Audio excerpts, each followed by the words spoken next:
race against time. We're always on the chase, grabbing moments lost in space. Chasing shadows, it's kinda insane.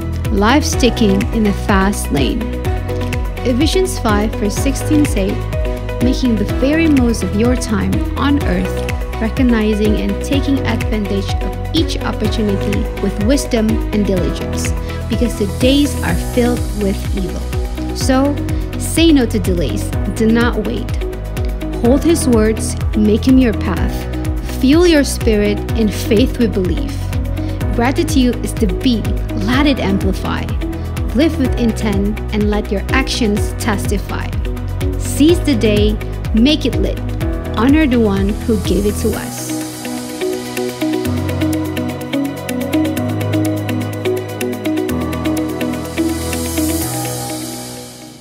Oke, shalom semuanya. Di awal bulan November ini kita punya tema yang baru. Ya. Tema kita adalah Seize the Day. Dan hari ini saya akan membahas atau ya mengulas yang sudah saya pernah bagiin sebenarnya tahun 2020. Di mana saat kita lagi mengalami COVID dan kita nggak tahu saat itu kapan COVID akan berakhir. Tapi saya bilang waktu itu, musim itu selalu pasti ada akhirnya. Kita nggak tahu kapan berakhir, tapi saya bilang saat itu pasti COVID akan berakhir. Jadi apapun yang musim yang sedang kita jalani, itu pasti akan ada akhirnya. Pasti akan ada akhirnya. Dan hari ini kita akan belajar mengenai season of life. Kita ini lahir di dunia ini bukan karena orang tua kita tuh main-main gitu ya. Mau coba-coba mau punya anak gitu. Dan kemudian lahirlah kita.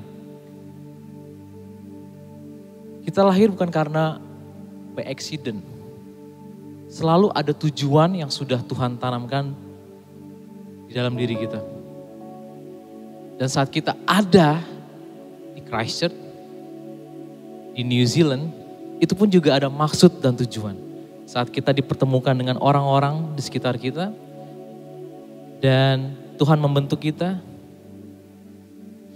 dan Tuhan mengubah cara berpikir kita.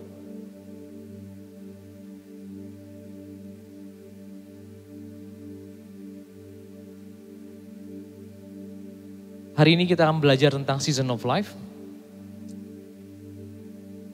Saya nggak tahu apa yang menjadi alasan saudara untuk memilih New Zealand itu menjadi tempat tinggal sekarang ini. Cuman kalau saya dulu sebelum pindah ke New Zealand, saya tinggal di Singapura. Waktu itu saya pengen banget kerja di luar Asia. Cuma satu alasannya, bukan karena untuk hidup lebih baik atau enggak. Cuma satu alasan saya kenapa saya memilih negara-negara yang seperti Australia, New Zealand, US, Europe. Karena saya bilang, Tuhan saya pengen dong ngerasain hidup dalam satu negara yang ada 4 musim. Karena di Singapura, di Jakarta kita cuma mengalami satu musim itu cuma musim panas sama musim hujan, itu doang.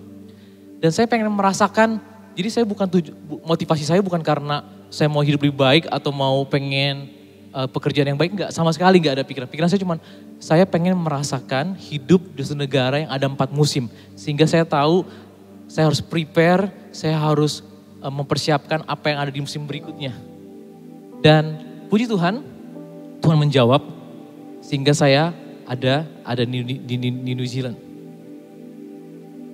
Dalam hidup kita saudara-saudara, seringkali kita overloaded dengan banyak hal.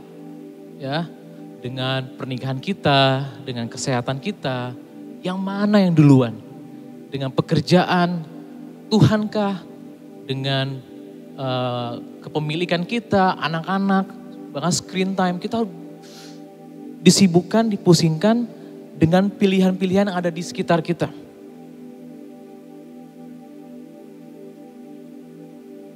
Tiap dari kita mengalami perubahan dan transisi kehidupan.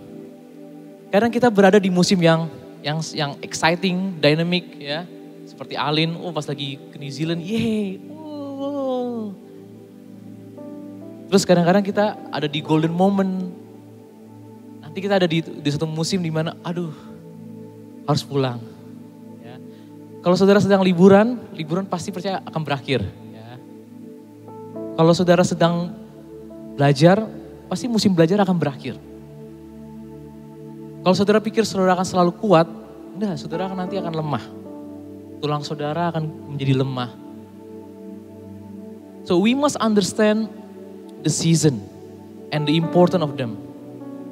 Karena kalau kita nggak mengerti musim kehidupan, atau bahkan kita tidak tahu bahwa musim kehidupan kita itu ada, maka kalau kita nggak tahu, hidup kita tuh akan penuh dengan kejutan, penuh dengan drama, ya, dengan frustrasi, kaget.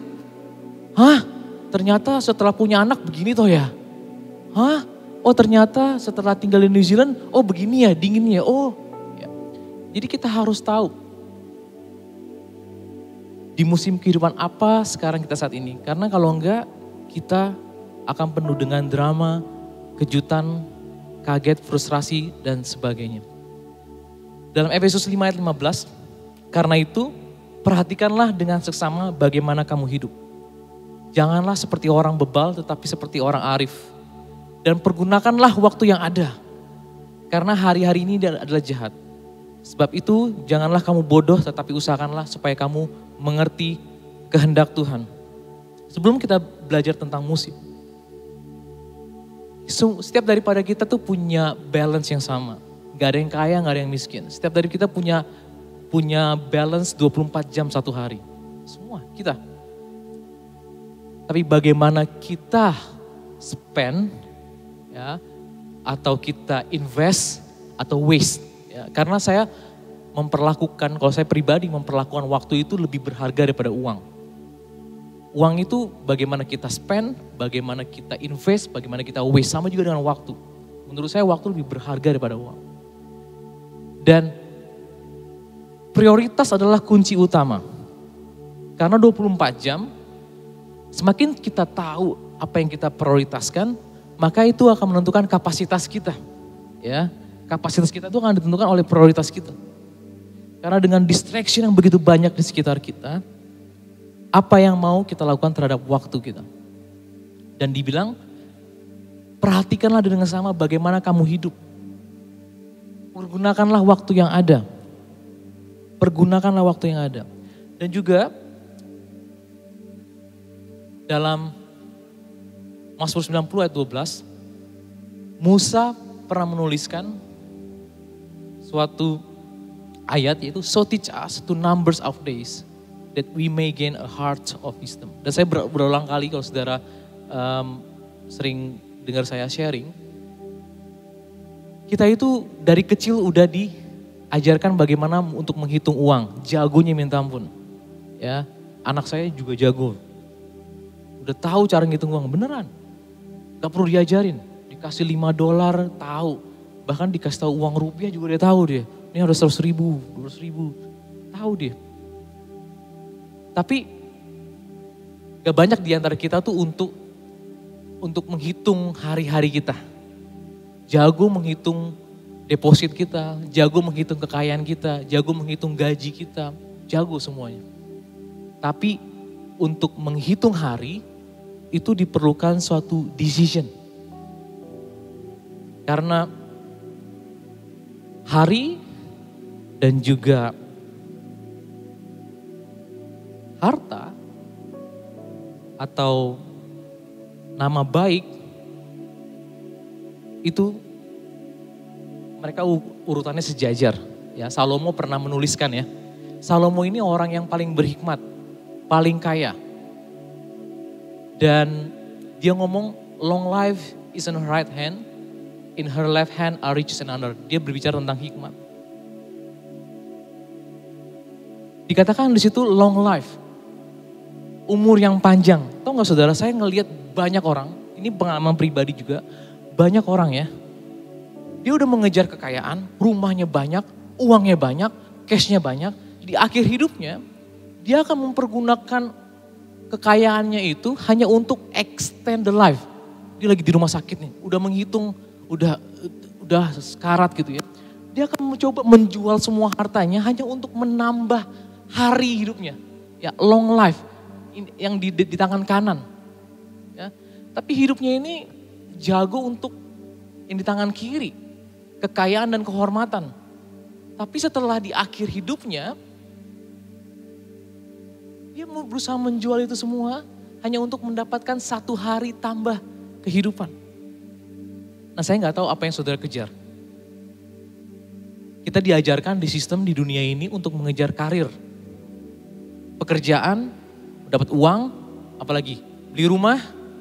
Setelah punya rumah, ada masalah baru lagi. Ya, siapa yang bersihin rumah? Sewa pembantu. Ada lagi beli mobil, ada lagi masalah lagi di mobil dan sebagainya. Tapi jarang kita untuk menghitung hari-hari kita. Dan untuk bisa mendapatkan hikmat dengan sempurna, maka kita harus berani untuk belajar menghitung hari. Karena kalau enggak, Salomo, saudara, kalau saudara baca ya, Salomo itu kekayaannya banyak banget. Tapi umurnya itu lebih pendek dari papanya, dari Daud.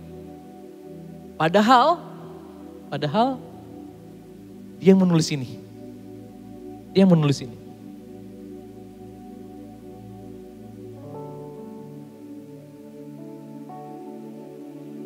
Sekarang kita belajar tentang season. Nah, ini yang tadi si Alin katakan ya. Ya, saya akan bacakan di sini. Dalam Pengkhotbah 3 ayat 1 sampai 2. Untuk segala sesuatu ada masanya. Untuk apapun di bawah langit ada waktunya. Dan Salomo menulis, ada banyak ayat di situ, ada waktu untuk lahir, ada juga waktu untuk meninggal. Ada waktu untuk menanam, ada waktu untuk mencabut yang tanam, dan seterusnya. Ya, dan seterusnya. Ada waktu untuk memancing, ada waktunya untuk juga gak memancing. Jadi kalau saudara mungkin, oh saya dilahirkan di keluarga yang gak pernah orang tua marah. Percayalah di tempat lain nanti saudara keluar dari rumah pasti ketemu orang yang marah. Jadi kalau misalnya kita nggak pernah melihat ada waktu-waktu tertentu karena skop kita kecil, ya bukan berarti waktu itu nggak ada. Oleh karena itu Salomo menuliskan untuk segala sesuatu itu ada waktunya dan ada waktunya. Dan Salomo ini adalah orang yang sudah melewati banyak-banyak tahun dan dia ngomong seperti itu. Jadi jangan kaget. Segala sesuatu ada masanya. We have to expect the season will come into our life. Dan tentu setiap daripada kita itu punya musim yang berbeda-beda. Dan kita gak bisa samakan. Ada orang yang mungkin dalam hidupnya sedang mengalami musim winter. Ya, ada musim lagi ceria, happy. Ya, lagi spring. Ada yang lagi autumn, ya. Saya nggak tahu musim saudara di mana. Ya, saya nggak tahu. Mungkin saudara berpikir bahwa, aduh, saya benci banget sama musim ini. You know what? Musim itu sebenarnya dia nggak ada gender. Tapi musim itu bisa menjadi musuh kita atau bisa menjadi teman kita, tergantung dari kitanya ini mempersiapkan diri atau enggak. Banyak orang pengen keluar dari, kalau bisa cepet buru-buru deh keluar dari musim ini. Aduh gue gak suka. Like enemy gitu, jadi musuh. Karena kita gak bisa mempersiapkan apa yang harus kita lakukan di musim itu. Kalau saudara di musim dingin, gak punya jaket, gak punya heater di rumah, saudara pasti akan sengsara. Dan akan menjadi memusuhi musim itu. Tapi kalau misalnya di musim dingin kita sudah mempersiapkan apa yang kita butuhkan, maka kita akan enjoy the season.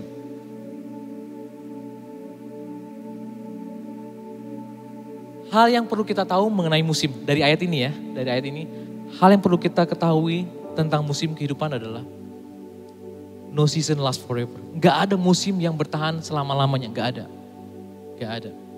Dan saudara, jangan tolong Tuhan. Jangan pernah tolong Tuhan saat kita lagi di musim, masuk dalam musim tertentu dan kita ngomong Tuhan salah. Harusnya saya melakukan ini. Tuhan harusnya tahun ini tuh saya punya anak. Tuhan salah. Seperti apa yang Sarah lakukan.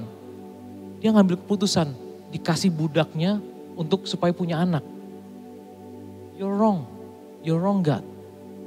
Let me help you. Ada musim di mana kita harusnya beristirahat aja. Adam waktu dia bekerja, Tuhan tuh gak bisa ngapa-ngapain. Tapi waktu lagi Adam dibuat tidur, Tuhan menciptakan sesuatu buat dia, penolong. Kalau misalnya lagi di musim winter, ya, saudara memaksakan diri untuk seolah-olah seperti summer, saudara akan kehilangan keindahannya. Ya. Jadi saya berharap saudara bisa mengerti bahwa musim itu gak akan selamanya di situ. Gak selamanya. Kalau saudara pikir, wah ini lagi musimnya krisis nih. Krisis ekonomi nih. Pekerjaan sulit. Saya mau katakan, gak selamanya. Gak selamanya. Kalau saudara sekarang lagi struggle, ya, kayak saya nih lagi struggle, anak saya tuh lagi masa apa ya, aktifnya gitu. Gak selamanya mereka akan begitu. Gak akan selamanya mereka. Tapi saya selalu bersyukur kalau mereka lagi teriak-teriak, lagi berisik di rumah atau apa. Saya bersyukur kalau mereka sehat. Karena kalau saudara ngeliat Jonathan diem, berarti ada yang salah dengan dia. Ya. Kalau saudara ngeliat Justin diem, berarti ada yang salah dengan dia. Karena itulah musimnya dia. Saya dengar, saya belum punya anak di masa gede. Kalau udah gede anaknya katanya ya, ini katanya ya, bukan saya nih katanya. Pas lagi udah, misalnya cowok, pas udah suka sama cewek, itu langsung, kayaknya udah ada langsung, Dan ada orang tuh yang lain, pas anaknya udah cowok misalnya suka sama cewek, dia malah lebih happy. At least katanya 50% masalahnya dia udah hilang. Artinya dia udah suka perempuan katanya. Ya. Sisanya 50% lagi lah ya. Entah dia agama Kristen atau enggak, detailnya apa. Tapi dia bersyukur gitu ya. Kalau saya belum. Tapi saya harus expect bahwa saya akan menghadapi musim itu. Dan saya harus bagaimana caranya untuk mempersiapkan supaya saya nggak kaget. Jadi kalau saya bisa, saya akan belajar dengan orang-orang yang di sekitar saya. Apa ya yang harus saya persiapkan? Kalau anak saya nanti ini udah mulai gede nih. Ya, Justin itu udah mulai pubernya udah keluar. Dan saya kalau ngelihat dia, misalnya dia ngelirik gitu ya, kalau lagi di mall ngelirik apa gitu yang berhubungan dengan perempuan, saya senang. Yes. Setidaknya saya happy gitu. Oh iya. Enggak saya larang ngapain, tapi saya senang. Oh iya. Berarti dia normal, pubernya tuh keluar gitu loh. Sama seperti saya waktu dulu SMP, saya bisa ngerasain, oh iya, saya pernah ngerasain di musim itu. Gitu ya. Good seasons come and go. Begitu juga bad season. No matter what season you are in, it will end. Ya. Musim semi kita akan berakhir. Kalau kita tahu apa yang harus kita lakukan di musim semi, bukan musim semi ya, sekarang spring ya. Spring itu apa sih? Benar semi ya. Itu adalah hal yang baik saudara untuk nanam-nanam pohon, propagate atau sebagainya. Ya. Saya kedatangan mama mertua saya, wah nanam sekarang lagi, banyak nanam. Jadi banyak tanah saya yang kosong ditanam-tanemin. Ya. Karena inilah waktu yang tepat. Kalau summer udah kepanasan, gak tepat. Tapi kalau saya miss season ini, saya harus nunggu lagi 12 bulan lagi. Jadi jangan pernah kita miss the season. Ya, karena musim semi ini akan berakhir. Musim yang kita sedang alami pasti akan berakhir. Ya. Dan akan diganti dengan musim yang baru. Yang berikutnya adalah tentang season. Jangan lawan musim. Don't fight the season. Kalau saudara berusaha melawan musim, saudara kalah. Saudara akan kalah. We cannot control the season. A season is good for us. Musim itu bagus untuk kita. Dan banyak orang itu nggak bisa menghandle-nya, nggak bisa mengatasinya, dan berusaha untuk kabur dari musim. Sebenarnya kalau memang kita lagi musim pruning ya, lagi musim gak enak, menurut saya udahlah, tenang aja. Tenang aja. Tuhan Yesus juga pernah ngomong, bahkan dia menggambarkan dirinya sebagai anggur, pohon anggur. Kamu adalah rantingku. Kalau kamu mau berbuah banyak, kamu tuh dipotong. Ya. Kalau kita ngelawan, gak mau. Kita akan kehilangan banyak kairos. Kita akan kehilangan banyak momen atau opportunities. Ya. A new path, new direction, new shape, dan sebagainya. Kalau kita berusaha untuk ngelawan dan menolak, kita akan kehilangan itu. So be grateful. Alin tadi dia ngomong banyak, be grateful, and be grateful. Don't fight the season. Karena saya pernah ngomong, fighting the season is like wearing a short in the winters. Kita tuh kalau mau ngelawan musim tuh sama seperti kita pakai celana pendek, kaos oblong, di tengah-tengah musim dingin. Protes, saya nggak mau, saya mau tetap di musim panas. Saudara akan kalah, kita akan kalah. Tapi kalau kita tahu musim itu baik buat kita, maka kita akan adapt, kita akan beradaptasi. Apa yang harus saya lakukan? Tuhan maunya apa di musim ini? Ya, we need to make adjustment. Kita harus buat adjustment. Kalau memang harus ada perubahan-perubahan yang harus kita lakukan, do it.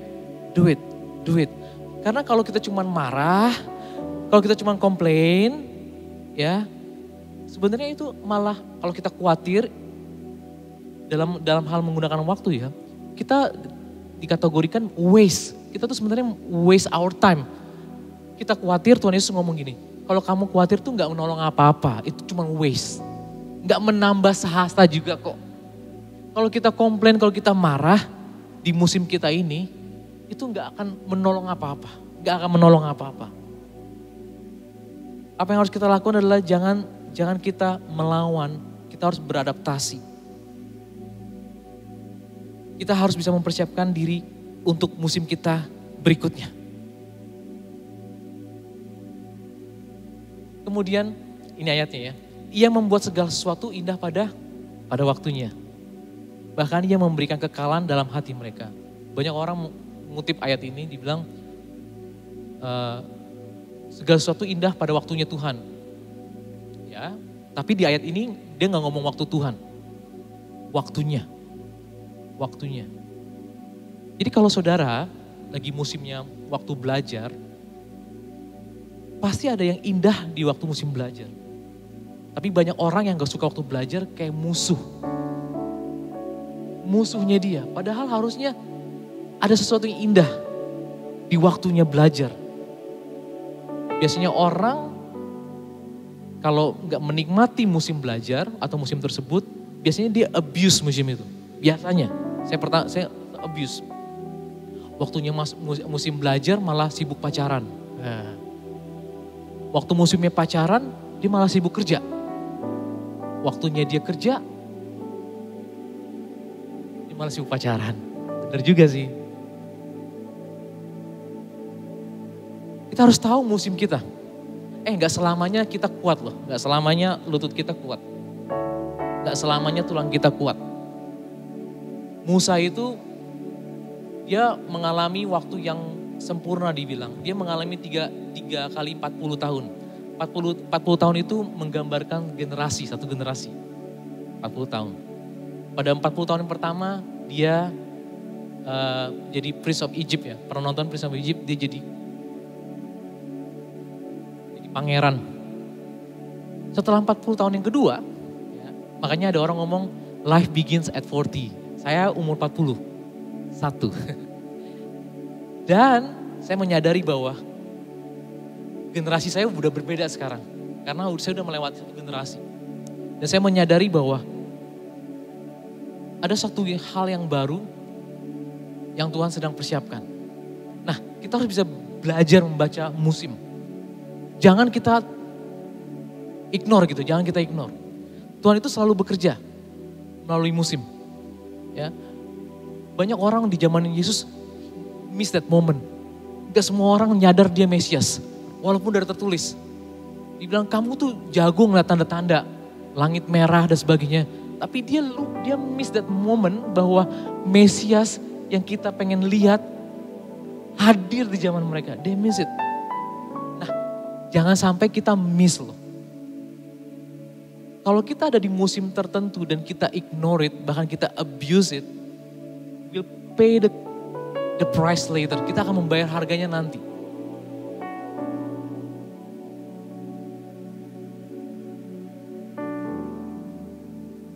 Ia membuat segala sesuatu indah pada waktunya. Kalau lagi musim hujan, sediakan payung. Pasti indah.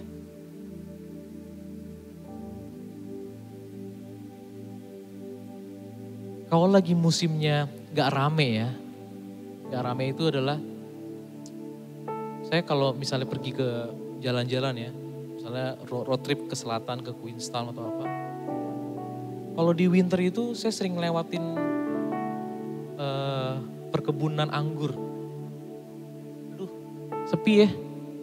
Anggurnya tuh gak ada peminatnya gitu. Gak ada yang testing, gak ada. Tapi saya ngelihat ada orang yang coba motong-motong. Ya, dibentuk, dipotong, dan dipotong. Itu hal yang gak enak sebenarnya. Sepi loh. Not happening loh. Tapi justru itulah the best moment where pengusahanya itu Bapa di surga tuh sedang one on one sama kita. Let me shape you. Let me cut you. Karena untuk di musim berikutnya, kamu butuh dibersihkan. Jadi jangan selalu menganggapkan bahwa setiap hari itu golden moment, ceria dan sebagainya. Segala sesuatu itu ada waktunya. Dan kita juga harus mengerti ada musim. Ada musim. Dan di bulan ini kita akan belajar mengenai ini. Karena kalau kita nggak tahu, ya petani yang lihai itu, yang pandai, dia tuh tahu bagaimana menggunakan waktunya. Kapan dia harus nyediain stok buat pupuk, kapan dia harus beli tanah. Dia tahu persis, dia nggak kayak kita yang gak ada bedanya tuh, semua makanan ada di supermarket. No, dia harus memikirkan. Dia nggak boleh miss moment. Nah kita juga harus seperti itu saudara-saudara. Don't miss your season. Kita harus menyadari bahwa ada musim. Ada musim. Jangan pernah mau melewatinya, ya, jangan skip it. Kita akan bayar harganya nanti. Prepare for the next season. Biasanya, musim berikutnya itu adalah opposite dari musim yang kita jalani hari ini. Biasanya, kebanyakan begitu. Kalau misalnya saudara pikir, sunyi senyap nih. Kayak gak ada apa-apa nih. Dan kita berusaha untuk nolong Tuhan. Ayo let's make something happen. Ayo gimana caranya supaya kita buat. Kita panik. Ayo kita buat. Don't do that. Just calm. Percaya sama Tuhan. Percaya sama Tuhan. Mungkin dia kelihatannya gak bekerja ya. Dia gak ngapa-ngapain. But he's working behind the scene. Dia sedang mempersiapkan orang-orang. Buat saudara semua. Ya, dia mempersiapkan orang-orang yang tepat. Dia mempersiapkan pekerjaan yang baru buat saudara. Dia akan mempersiapkan mentor buat saudara.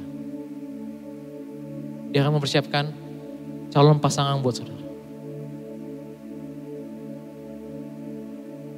Jangan andalin pikiran kita, kekuatan kita. Saya bersyukur. Saya waktu itu bertanya sama Tuhan, waktu saya di Singapura, antara Indonesia, Jakarta, saya udah bilang sama Fani juga bilang, yuk kita balik ke Jakarta. Saya nggak tahu. Kalau kita hidup berdasarkan feeling ya, kalau kita cuma berdasarkan feeling, feeling kita itu ini fluctuate, kadang-kadang menipu. Kita pikir bagus, ternyata kenyataannya enggak. Pas kita Kalau pas lagi kita pikir, wah ini kayak nggak ada apa-apa, nyatanya enggak. Ya. Jadi jangan percaya sama feeling kita. Feeling itu bisa dipengaruhi oleh faktor banyak hal. Jangan take decision based on your feeling. Ya. Dan waktu itu saya menunggu, kayak nggak ada apa-apa saudara, nggak ada apa-apa. Menunggu itu adalah, hal yang paling gak enak lah ya. Season menunggu tuh paling gak enak.